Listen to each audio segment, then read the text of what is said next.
지훈의 목소리는 사흘 묵은 맹물처럼 평온했다. 어떤 감정도 읽을 수 없었지만 그의 손에 들린 휴대폰은 스피커폰 모드였고 화면에는 준영이라는 이름이 유유히 빛나고 있었다. 심장이 목구멍까지 치솟는 듯했다. 손뭉치로 틀어막힌 것처럼 한마디도 할 수 없었다. 하지만 그가 돌아왔을 때, 그가 돌아왔을 때, 그가 돌아오기를 기다렸다. 그가 돌아오지 여밀. 나는 특별히 휴가를 내고 지훈이 좋아하는 음식들로 산다리가 휘어지게 차였다. 수화기 너머 준영의 목소리는 기다림에 지친 듯했다. 지훈아, 이 밤중에 무슨 헛소리야. 전화 민채한테 줘. 지훈은 그를 무시하고 나를 뚫어지게 바라보며 다시 물었다. 대답해 민채. 당신은 도대체 나를 사랑한 적이 있긴 한 거야. 한 글자가 심장에 박히는 작은 망치 같았다. 차가운 파문이 겹겹이 일었다. 입을 열었지만 여전히 소리는 나오지 않았다. 침묵은 이때 가장 잔인하고 솔직한 대답이었다. 지훈의 얼굴에서 마지막 핏기마저 가셨다. 그는 자조적인 듯 웃었다. 그 웃음은 울음보다 더 듣기 괴로웠다. 이 숨막히는 정적 속에서 휴대폰에서 갑자기 또렷한 목소리가 들려왔다. 독이 묻은 날카로운 칼날처럼 우리 사이의 가냘픈 평화를 순식간에 꿰뚫었다. 그만 물어봐. 내가 대신 대답해줄게. 지훈아, 민채가 가장 사랑하는 사람은 나야. 항상 그랬어. 휴대폰이 지훈의 손에서 바닥으로 세게 내던져져 산산조각이 났다. 그의 붉어진 눈은 나를 죽이듯 노려보며 내 몸에 2개의 구멍이라도 낼 것 같았다. 민채, 당신 정말 대단하다. 너희들 정말 대단해. 그는 몸을 돌려 문을 쾅 닫고 나갔다. 거대한 문 닫는 소리는 건물 전체를 흔들었고 나의 마지막 희망마저 산산조각 냈다. 나는 차가운 마룻바닥에 주저앉아 점점 식어가는 음식들로 가득 찬 식탁을 바라보았다. 코끝이 시큰해졌다. 휴대폰의 잔해는 멀지 않은 곳에서 미약하게 빛나고 있었다. 마치 죽어가는 반딧불이처럼. 나는 기어가서 아직 화면이 켜져 있는 반쪽을 주워 준영에게 전화를 걸었다. 전화는 거의 즉시 연결되었다. 민채야, 괜찮아? 지훈 그 개자식이 너한테 무슨 짓 한 건 아니지? 수화기에서 준영의 다급한 목소리가 들려왔다. 미세하게 숨을 헐떡이는 소리도 섞여 있었다. 너무 힘을 줘서 휴대폰을 쥔 손이 하얗게 질렸다. 준영아, 왜 그렇게 말했어? 내 목소리는 떨렸다. 너무 심하게 떨려서 제대로 된 소리가 아니었다. 수화기 너머 몇 초간 침묵이 흘렀다. 민채야, 어떤 일은 네가 알아야 해. 지훈이 다른 여자가 생겼어. 내 머릿속에 윙 하는 소리와 함께 무거운 망치로 세게 얻어맞은 듯했다. 다른 여자가 생겼다고? 어떻게 그럴 수가? 매일 일찍 퇴근하고 월급은 전부 나에게 주고 회식도 거의 하지 않던 지훈이 그가 어떻게? 나는 안 믿어. 내 목소리는 메말랐다. 민채야, 정신 차려. 준영의 목소리가 높아졌다. 내가 직접 봤어. 우리 회사 건물 아래 카페에서 그가 젊은 여자랑 손까지 잡고 있더라니까. 원래는 너한테 말하고 싶지 않았어. 네 체면을 지켜주고 싶었어. 그런데 그가 오늘 감히 너한테 그렇게 따져 묻는 걸 보니까 너무 화가 나서 일부러 그렇게 말한 거야. 그를 자극해서 자기가 추악한 일을 고백하게 만들고 싶었어. 내 머릿속은 온통 하얘졌다. 준영이 무슨 말을 했는지 한 글자도 귀에 들어오지 않았다. 나는 그저 전화를 끊고 텅 빈 집안을 요령처럼 배회했던 기억뿐이었다. 거실에서 침실로, 다시 침실에서 베란다로, 집안 곳곳에 지훈의 흔적이 있었다. 그의 면도기, 그의 슬리퍼, 소파에 아무렇게나 놓아둔 그의 재킷. 이 모든 것이 나의 어리석음을 소리 없이 비웃고 있었다. 결혼 5년. 나는 우리가 서로 사랑한다고 믿었다. 우리의 결혼 생활이 평범하지만 충분히 견고하다고 믿었다. 하지만 모든 것이 그저 나의 착각이었을 뿐이었다. 나는 베란다 등나무 의자에 앉아 밤을 지새웠다. 새벽 하늘에 첫 햇살이 비칠 때까지 몸은 얼음처럼 차가웠고 마음은 이미 굳어버린 지 오래였다. 지우는 밤새 돌아오지 않았다. 나는 휴대폰을 들고 마음속에 썩어 문드러진 그 번호를 찾아냈다. 통화 버튼 위에 손가락을 멈췄지만 차마 누르지 못했다. 내가 그에게 무엇을 물어야 할까? 그 여자가 누구냐고? 왜 나를 배신했냐고? 아니면 이 5년간의 결혼 생활이 도대체 무엇이었냐고? 갑자기 너무나 우스웠다. 바로 어젯밤 그는 내 손을 잡고 나를 사랑하는지 물었다. 지금 생각해보니 그것은 따져 묻는 것이 아니라 그가 불안해서 시험해 본 것이었다. 그는 이미 도피처를 마련해 두었기 때문에 그토록 번번할 수 있었던 것이다. 나와 지훈, 준영은 대학 토론 동아리에서 만났다. 그때 준영은 토론의 신동이었다. 빛을 발하며 만인을 사로잡았고 모든 대회에서 5승을 차지하는 동아리의 중심 인물이었다. 지훈은 그의 부재였다. 침착하고 진중했으며 준영이 너무 앞서 나갈 때마다 은근슬쩍 화제를 원래대로 돌려 팀의 균형을 잡았다. 나는 그저 자료를 정리하는 후방 지원 인력이었다. 맞다. 내가 처음 좋아했던 사람은 준영이었다. 그는 작은 태양 같았다. 어디를 가든 모든 사람의 시선을 끌었고 나 역시 예외는 아니었다. 나는 그 마음을 마음속에 숨겨두고 두꺼운 자료집을 만들었다. 그 안에는 그의 모든 경기 논점, 그가 사용할 수 있는 모든 배경 자료, 심지어 상대편의 토론 스타일 분석까지 들어있었다. 나는 내가 충분히 은밀하게 행동했다고 생각했다. 그러다 한 번은 동아리 MT를 가서 진실게임 벌칙을 하게 되었다. 준영이 벌칙에 걸려 그 자리에 있는 한 여학생에게 고백하라는 미션을 받았다. 모든 사람의 시선이 은근히 나에게로 향했다. 나 자신도 심장이 목구멍까지 조마조마했다. 뺨은 달걀이라도 구울 듯 뜨거웠다. 준영은 술잔을 들고 한 바퀴 돌다가 내 앞에 멈춰섰다. 그는 나를 내려다보았고 그의 눈빛에는 장난기가 가득했다. 민채 씨, 내 심장은 가슴에서 튀어나올 듯 발을 뛰었다. 하지만 그가 이어서 한 말은 머리부터 발끝까지 나를 차갑게 식혀버리는 얼음물 같았다. 우리 집 모자란 사촌 동생이 쓸 수 있게, 네 필기 좀 모생이 쓸 수 있게, 네 필기 좀 모자란 사촌 동생이 쓸 수 있게. 주변에서는 한바탕 웃음이 터져나왔다. 나는 너무나 당황스러워 어디론가 숨고 싶었다.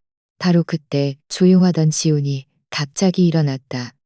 내 손에 들린 차마 마시지 못했던 벌칙주를 가져가 그리고 그는 멋자짓거란 사람들을 보며 나지막이 말했다. 그녀는 몸이 안 좋으니 내가 데려다 줄게. 그 말을 마치고는 나의 반응을 살필 새도 없이 내 손목을 잡고 그 시끄러운 방을 나섰다. 밖의 공기는 차가웠다. 뜨거웠던 내 얼굴에 닿자 조금 정신이 들었다. 나는 그의 손을 뿌리치고 고개를 숙여 말했다. 고마워, 지훈아. 지훈은 아무 말 없이 자신의 재킷을 벗어 내 어깨에 걸쳐주었다. 앞으로는 바보처럼 다른 사람에게 이용당하지 마. 그의 목소리는 크지 않았지만 힘이 있었다. 나는 잠시 멍하니 있다가 그가 준영을 위해 자료를 정리하던 내 이야기를 하는 것임을 깨달았다. 그는 모든 것을 알고 있었던 것이다. 그날부터 나와 지훈의 관계는 달라지기 시작했다. 그는 도서관 자리를 맡아주었고 내가 아플 때 약을 사다 주었으며 학업 스트레스로 숨 막혀 할 때면 학교 후문에서 가장 맛있는 떡볶이를 사주곤 했다. 그는 말이 많지 않았지만 내가 가장 필요할 때 항상 나타났다. 준영은 여전히 모두의 중심에 있는 태양 같은 존재였다. 그는 나에게 잘해주었다. 마치 여동생처럼 나의 농담에 웃어주었고 내 머리를 쓰다듬어 주었으며 대회에서 우승하면 트로피를 내 품에 안겨주며 기쁨을 함께 나누자고 했다. 하지만 나는 그것이 내가 원하는 것이 아니라는 것을 알고 있었다. 졸업을 앞두고 준영은 해외 명문대학 합격 통지서를 받았다. 그가 떠나던 날 많은 사람이 배웅하러 나갔다. 나도 그 자리에 있었다. 그는 공항에서 나를 크게 안아주었다. 민채야, 내가 돌아오면 너를 데리러 올게. 나는 그때 그가 농담하는 줄 알았다. 그가 예전에 수없이 했던 농담들처럼 말이다. 나는 웃으며 말했다. 좋아. 네가 여의도의 금융 거물이 되면 내가 너한테 시집 갈게. 하지만 나는 몰랐다. 그가 떠난 지 얼마 지나지 않아 지훈이 나에게 고백했다. 우리가 자주 가던 그 떡볶이집에서였다. 그는 너무 긴장해서 손바닥에 땀이 흥건했다. 민채야, 나는 너를 오랫동안 좋아했어. 네가 아직 준영을 생각하고 있을지도 모른다는 걸 알지만 나는 기다릴 거야. 네가 나를 봐줄 때까지. 나는 그의 진심 어린 눈을 바라보았다. 내 마음속에 오랫동안 얼어붙어 있던 빙산이 녹기 시작하는 듯 했다. 나는 그의 고백을 받아들였다. 우리는 순조롭게 연인이 되었고 졸업하고 취직하고 결혼했다. 삶은 잔잔한 미온수 같았다. 큰 파도는 없었지만 따뜻했다.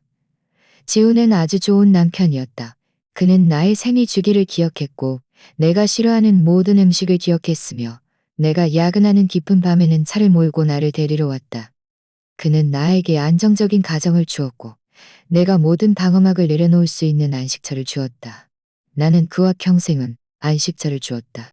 3년 전 준영이 돌아오기 전까지는 그는 여의도의 금융 거물이 되지 않았다.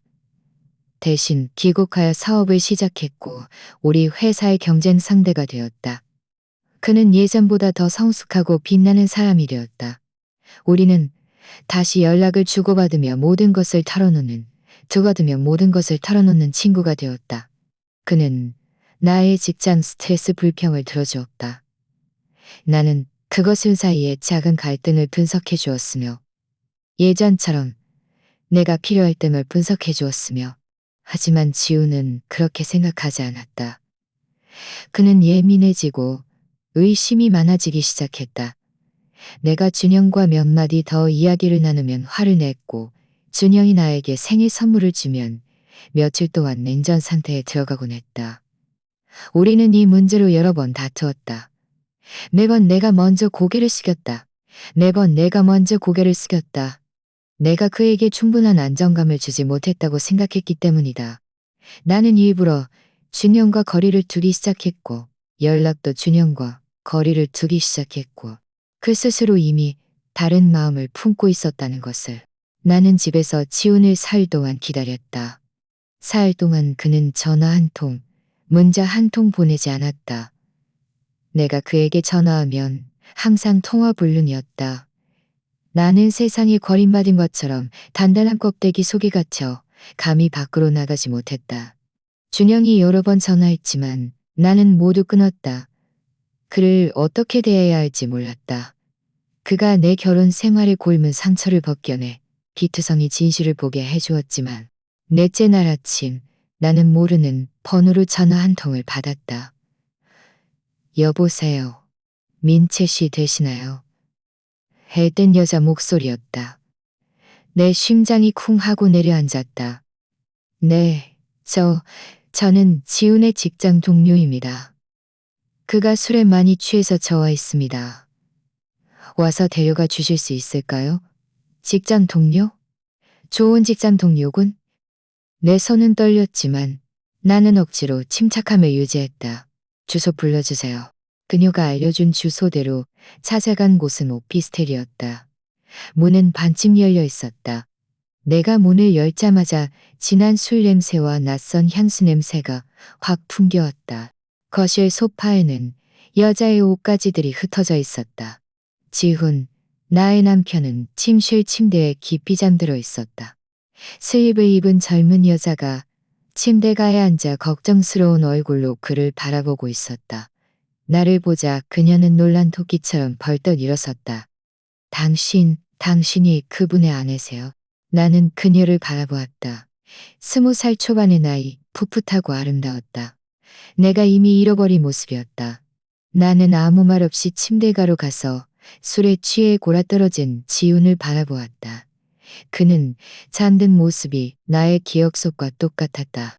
미간을 살짝 찌푸린 채 마치 불쾌한 꿈이라도 꾸는 것처럼 나는 손을 뻗어 그의 미간을 펴주고 싶었지만 손을 뻗다가 다시 움츠렸다. 내가 무슨 자격으로? 이름이 뭐예요? 나는 그 여자에게 물었다. 저는 서연이라고 합니다. 그와 얼마 동안 만났죠.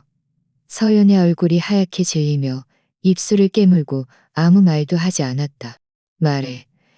내 목소리는 차갑게 가라앉았다. 반년 됐어요. 반년. 좋은 반년이군. 이 반년 동안 그는 매일 밤집에 돌아와 나를 안고 잠들었고 나에게 잘 자라고 말해주었다. 이 반년 동안 그는 아무 일 없는 사람처럼 나의 생일을 함께 보내고 우리 친정에 함께 갔다. 나는 단 한 번도 눈치채지 못했다니. 나는 정말 세상에서 제일 가는 바보였다. 내 눈물은 더 이상 참을 수 없었다. 굵은 눈물방울들이 뚝뚝 떨어졌다. 나는 여기서 흐트러진 모습을 보이고 싶지 않았다. 이 젊은 여자에게 나의 비참한 모습을 보여주고 싶지 않았다. 나는 몸을 돌려나가려고 했지만 서연이 내 팔을 붙잡았다. 언니, 지훈 오빠를 너무 미워하지 마세요. 다 제 잘못이에요. 제가 먼저 오빠를 쫓아다녔어요. 오빠에게 가정이 있다는 걸 알았지만 저도 모르게 그만. 오빠가 말하길 언니와는 이미 감정이 없대요. 두 분의 결혼 생활은 이름뿐인 결혼이라고요. 이름뿐인 결혼? 나는 세상에서 가장 우스운 이야기를 들은 것 같았다. 오빠가 말하길 언니를 한 번도 사랑한 적 없대요. 오빠 마음속엔 항상 다른 사람이 있었지만 그 사람이 언니는 아니라고. 내 머릿속은 온통 하얘졌다. 그가 나를 한 번도 사랑한 적 없다고? 그의 마음속에 항상 다른 사람이 있었다고? 그 사람은 누구지? 한 이름이 튀어나오려 했지만 나는 감히 생각할 수도 생각하고 싶지도 않았다. 나는 서연의 손을 뿌리치고 나를 숨막히게 하는 그 방을 뛰쳐나왔다. 내가 얼마나 달렸는지 어디까지 달렸는지 알 수 없었다. 두 다리가 풀려 더 이상 뛸 수 없을 때까지. 그제야 길가에 쪼그려 앉아 소리내어 울었다. 내 5년간의 결혼 생활이 그저 우스갯소리였다니. 내가 사랑이라고 믿었던 모든 것이 그의 눈에는 그저 적당함이었을 뿐이었다. 내가 피난처라고 믿었던 곳은 사실 거짓말로 쌓아 올린 감옥이었다. 휴대폰이 울렸다. 준영이었다. 나는 잠시 망설이다가 전화를 받았다. 민채야, 어디야? 그의 목소리는 매우 다급해 보였다. 나는 주소를 알려주었고 얼마 지나지 않아 그의 차가 내 앞에 멈춰섰다. 그는 나를 차에 태우고 물 한 병을 건네주었다. 지훈 봤어. 나는 말했다. 그 여자랑 같이 있더라.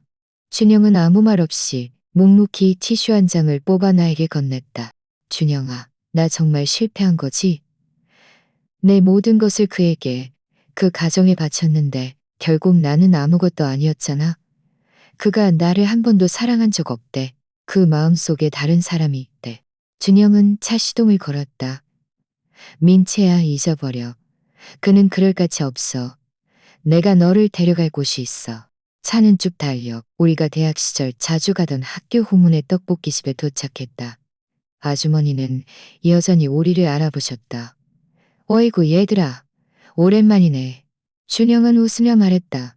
아주머니, 떡볶이 2개요. 늘 먹던 걸로요. 우리는 익숙한 자리에 앉아 익숙한 맛을 먹었지만 마음은 더 이상 예전으로 돌아갈 수 없었다. 민채야, 기억나? 그애 여기서 지훈이 너한테 고백했잖아. 나는 고개를 끄덕였다. 사실 그날 나도 있었어. 나는 놀라서 그를 바라보았다. 나는 문 앞에서 그가 너한테 고백하는 걸 봤어. 네가 고개를 끄덕이는 것도 봤고. 나는 원래 너를 찾아오려고 했어. 해외 합격 통지서도 거절했고 다음 날 귀국하는 비행기 표도 샀었어. 하지만 내가 한 발 늦었어. 내 심장이 무언가에 색이 조여지는 듯했다. 왜? 왜 나한테 일찍 말해주지 않았어? 무엇을 말해? 내가 너를 좋아한다고? 그리고 너를 나와 그 사이에서 선택하게 하라고? 준영은 쓴웃음을 지었다. 민채야, 나는 너를 곤란하게 하고 싶지 않았어. 지훈이 너에게 행복을 줄 수 있을 거라고 생각했어. 내가 틀렸어. 그는 나를 바라보았고 그의 눈빛에는 내가 한 번도 본 적 없는 진지함과 안타까움이 담겼었다. 민채야, 지금 나에게 기회를 줄 수 있을까? 내가 너를 돌봐줄 수 있게. 준영의 말은 잔잔한 호수에 던져진 돌멩이 같았다. 내 마음속에 천 개의 파문을 일으켰다. 그가 나를 좋아한다고 했다. 그가 나를 위해 해외 합격 통지서까지 포기했다고 했다. 그가 나를 곤란하게 하고 싶지 않았다고 했다. 이 말들을 10년 전에 들었다면 나는 주저없이 그의 품에 안겼을 것이다. 하지만 지금 나는 남편의 배신으로 막 실패한 결혼 생활을 끝낸 여자였다. 나는 자격도 없었고 감정을 받아들일 마음의 여유도 없었다. 준영아, 미안해. 나는 고개를 숙이고 그의 눈을 보지 못했다. 지금 내 머릿속이 너무 복잡해. 시간이 필요해. 좀 생각할 시간에. 준영은 나를 강요하지 않았다. 그는 그저 가볍게 한숨을 쉬었다. 알았어. 기다릴게. 아무리 오래 걸려도 기다릴 거야. 그는 나를 집에 데려다 주었다. 건물 아래에서 멈춰 섰다. 올라가 봐. 잘 자. 무슨 일 있으면 언제든지 전화해. 나는 고개를 끄덕이고 몸을 돌려 건물 안으로 들어섰다. 아무도 없는 그 집에 돌아오니 이곳이 이토록 차갑고 낯설게 느껴지는 것은 처음이었다. 나는 침대에 몸을 던지고 이불을 뒤집었었다. 모든 것을 차단하고 싶었다. 하지만 지훈의 얼굴, 서연의 말, 준영의 고백이 주마등처럼 내 머릿속을 스쳐 지나갔다. 나는 밤새 잠들지 못했다. 다음 날 나는 커다란 다크서클을 달고 회사에 갔다. 앉자마자 인사부 직원이 서류 한 부를 건네주었다. 민채 부장님, 준영 씨 회사에서 보낸 협력 제안서입니다. 한번 검토해 보시겠어요? 나는 서류를 열어 익숙할 로고를 보았다. 마음속이 복잡했다. 준영의 회사는 최근 몇 년간 업계에서 급부상한 흑마였다. 우리 회사는 사업 정체기에 직면해 있었고 이번 협력은 우리에게 매우 중요했다. 나는 개인적인 감정 때문에 우리 회사는 우리에게 매우 중요했다. 나는 개인적인 감정 때문에 회사의 이익에 영향을 미칠 수 없었다. 나는 억지로 정신을 정쳤다. 나는 준영에게 전화했고 그는 오후에 회사로 와서 자세히 논의하기로 했다. 오후에 그는 정확히 내 사무실에 나타났다. 그는 깔끔하게 잘 맞는 정장을 입고 있었고 머리카락은 한치의 흐트러짐 없이 정돈되어 있었다. 그는 영리하고 유능한 사업가 엘리트처럼 보였다. 저녁 같이 먹을까요? 준영이 제안했다. 나는 거절하고 싶었지만 생각을 바꿔보니 우리는 이제 협력 파트너이고 저녁 식사 정도는 당연한 일이었다. 네, 좋아요. 우리는 근처의 한식당에 갔다. 분위기는 조용했다. 민채 씨, 어떻게 생각하세요? 준영은 스테이크를 썰며 아무렇지 않은 듯 물었다. 나는 그가 무엇을 묻는지 알고 있었다. 준영아, 그거 알아? 지훈이 마음속에 항상 다른 사람이 있었다고 말했어. 나는 예전에 그가 말하는 사람이 내가 모르는 어떤 사람이라고 생각했어. 이제 알았어. 그가 말하는 사람은 어쩌면 나일 수도 있었을 거야. 나와 너의 과거. 준영은 칼과 포크를 쥔 손을 멈췄다. 우리 사이에 무슨 과거가 있었나요? 있었어. 나는 그를 바라보며 진지하게 말했다. 적어도 내 마음속에는 있었어. 나 대학 때 너를 좋아했어. 아주 많이 좋아했어. 나는 네가 나에게도 조금은 다른 감정이 있다고 생각했어. 하지만 졸업하던 날 네가 떠났잖아. 네가 나한테 돌아오면 너를 데리러 올게라고 말했어. 나는 그게 농담인 줄 알았어. 준영은 칼과 포크를 내려놓고 고개를 들어 나를 깊이 바라보았다. 그건 농담이 아니었어, 민채야. 내가 한 말 한마디가 모두 진심이었어. 다만 그때의 나는 너무 어렸고 너무 장안했어. 준영의 눈빛은 너무나 뜨거워서 나의 모든 위장을 태워버릴 것 같았다. 나는 그의 시선을 피하고 무의식적으로 차가운 유리잔을 만지작거렸다. 하지만 그게 무슨 소용이야. 내 목소리는 메말랐다. 다 지난 일이야. 네가 돌아왔을 때 나는 이미 결혼했었고 이제는 결혼 생활마저 사라졌어. 사라졌으니 잘 된 거죠. 준영은 몸을 앞으로 숙였다. 말투는 다급했지만 조심스러웠다. 민채야. 지난날의 아쉬움은 지금부터 채워나갈 수 있어요. 당신이 이 모든 일을 겪어서 지금 당장 받아들이기 어렵다는 걸 알아요. 하지만 나는 기다릴 거예요. 당신이 그림자에서 벗어나고 당신의 마음을 똑바로 볼 때까지. 내가 막 입을 열려는 순간 휴대폰이 갑자기 진동했다. 화면에는 지훈이라는 두 글자가 깜빡였다. 그가 사흘 동안 사라진 후 처음으로 나에게 먼저 연락한 것이었다. 나는 몇 초간 망설이다가 통화 버튼을 눌렀다. 민채, 어디야?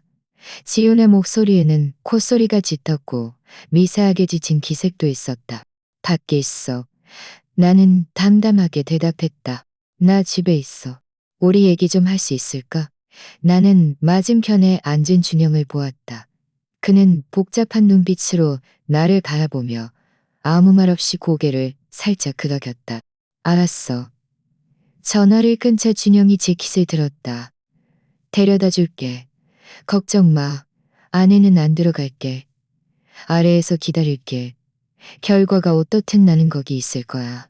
추억이 가득했지만 상처투성이인 그 집으로 돌아왔다.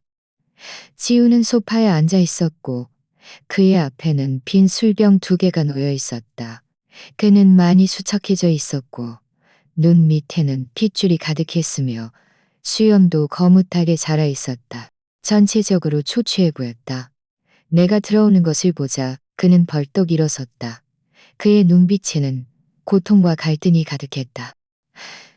민채, 미안해. 그의 목소리는 쉬어 있었다. 서연은 실수였어. 내가 잘못했어. 무엇이 잘못됐는데?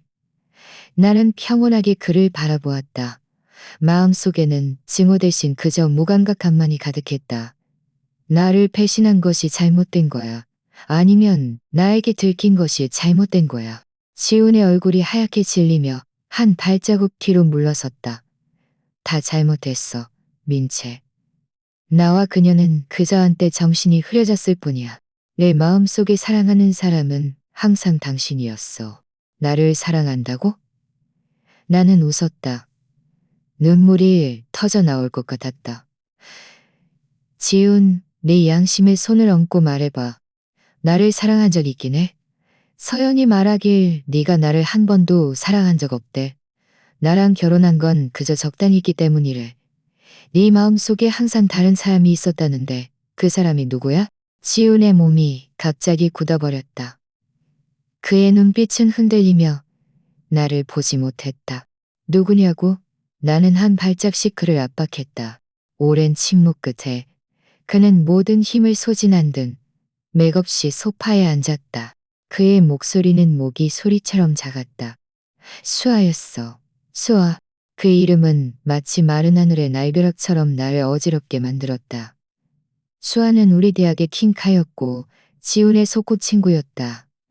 그의 그녀가 해외로 유학을 갔을 때 지훈은 한동안 의기소침해 있었다. 나는 그들이 그저 단순한 친구 관계라고 생각했지만 그가 수년 동안 마음속에 품고 있던 사람이 그녀일 줄은 상상도 못했다. 그러니 나는 그저 그의 대체품이었을 뿐이군요. 내 목소리는 떨렸다. 아니야. 지훈이 황급히 반박했다. 민채, 처음에는 내가 그녀를 잊지 못했던 게 사실이야. 하지만 당신과 함께한 후에는 진심으로 당신과 잘 지내고 싶었어. 당신은 상냥하고 다정했고 나에게 안정적인 가정을 주었어. 나는 그녀를 천천히 잊을 수 있을 거라고 생각했어. 하지만 수아가 돌아왔지. 그렇지.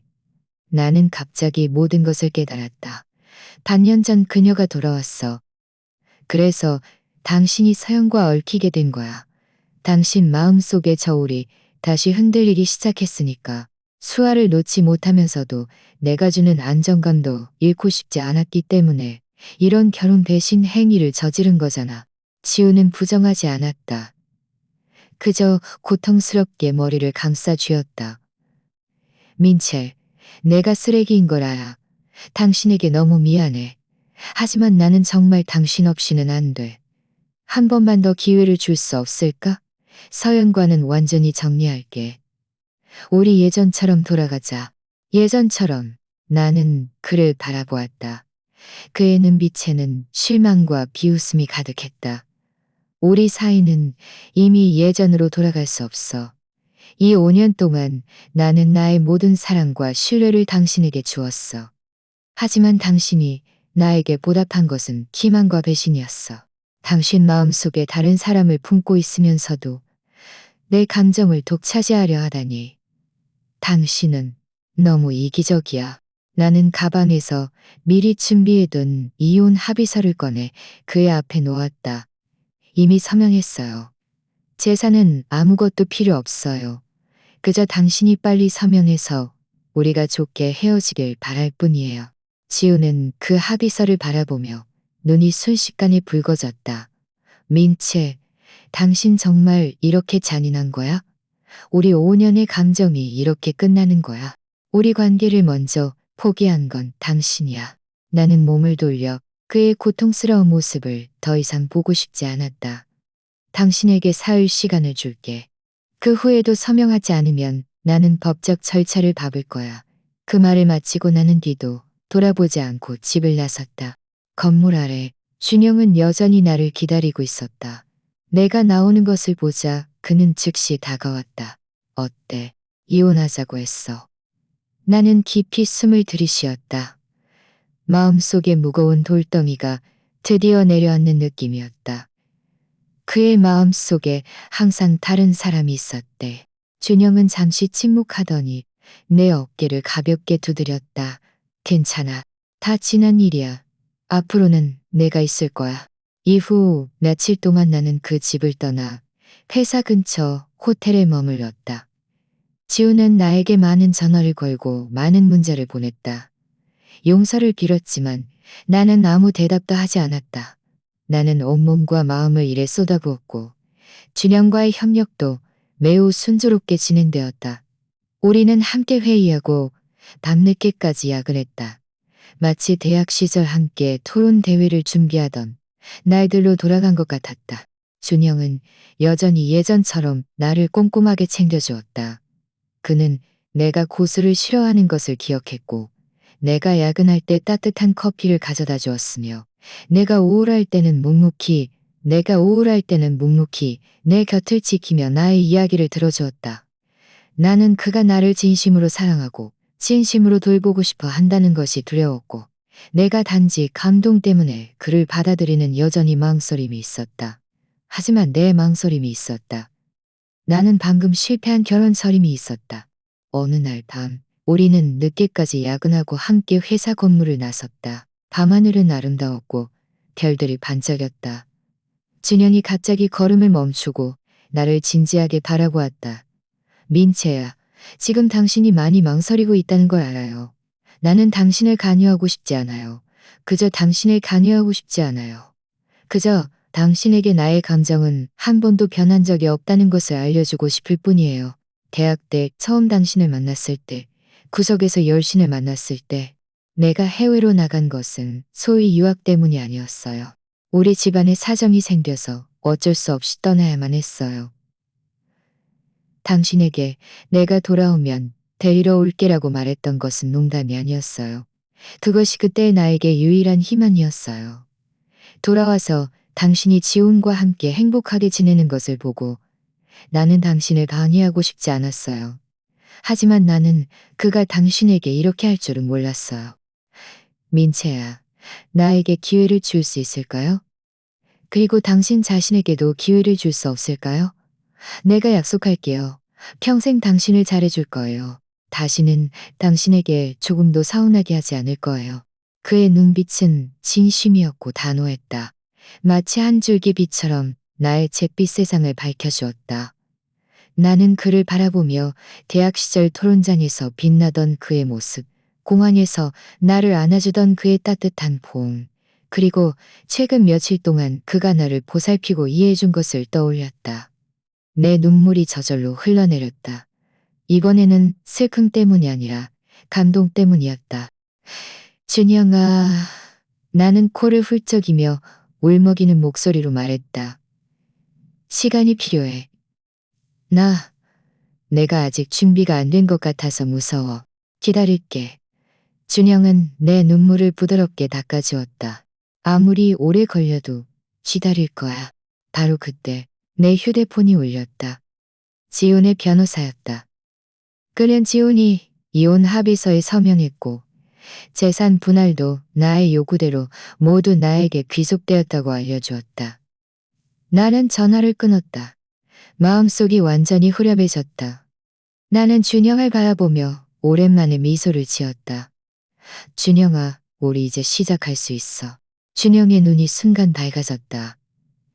그는 흥분해서 나를 껴안았다. 목소리마저 떨렸다. 민채야, 고마워. 이 기회를 줘서 정말 고마워. 나는 그의 품에 안겨 그의 따뜻한 품과 힘찬 심장 박동을 느꼈다. 마음속이 안정감으로 가득 찼다.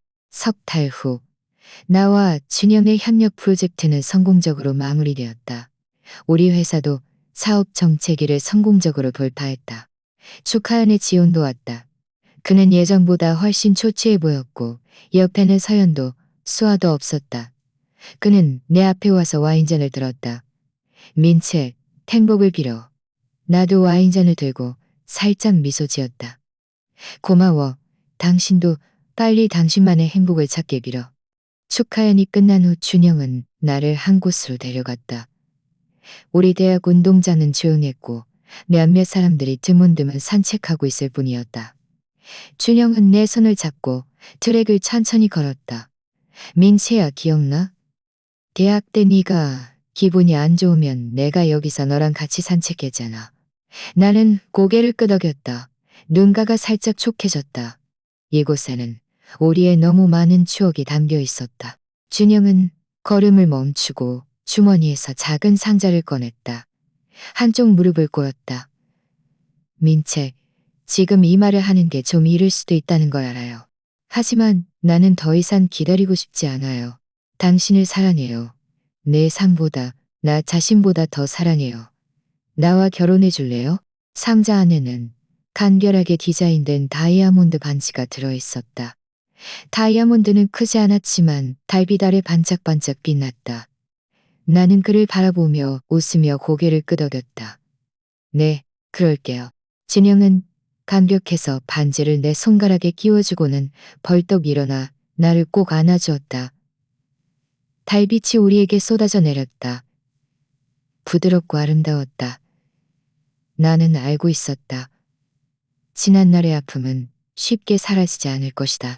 하지만 그것들은 나의 성장을 위한 훈장이 되어 지금의 행복을 더욱 소중히 여기게 할 것이다.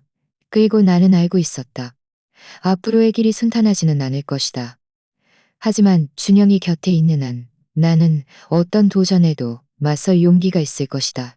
꿈 같은 한바탕 여운이 남아 있었다. 나는 마침내 그림자에서 벗어나 나만의 행복을 찾았다.